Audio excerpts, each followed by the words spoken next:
بسم الله الرحمن الرحیم. ګرانو ملګرو، نن درته د انزال سرعت په باره کې معلومات درکوم چې دا څه ډول ناروغي ده او درملنه یې څه ده.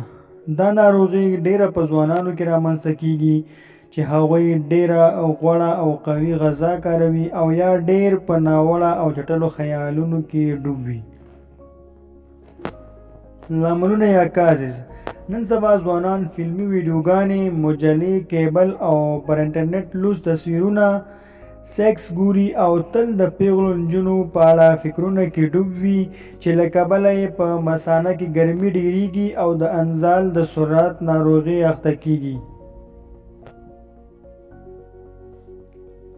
وقایه: باید ټول ځوانان له دې ناوړه کړو وړو څخه ځان وژغورو. یخې غذاګانې وکاروئ او د مایانو او نورو غوړو او قوت بخښونکو خوړو د ډډه وکړي. 5 وخته باید خپل لمونځ او اودس وکړي. درملنه دا ناروغي زیاتره د تشویش د وجې نه پیدا کیږي. نو ټابلیټ فلوکسیټین 20 ملي ګرامه یوه ګولۍ هره ورځ سهار کې، ورسره کیپسول ایویان 400 ملي ګرامه یوه ګولۍ هره ورځ یا هره شپه، او شربت وایکوننفور 2 کاشوغې 3 وخته باید استعمال شي.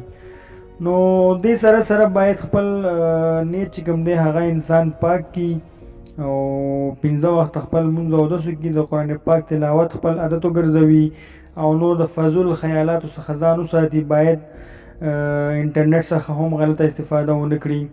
دوستانو، تاسو څخه ډیره زیاته هیله کیږي چې په خپلو ښایسته لاسونو زموږ چینل سبسکرایب کړئ. په ځان ډیر زیات پام کوئ. الله مو مل شه.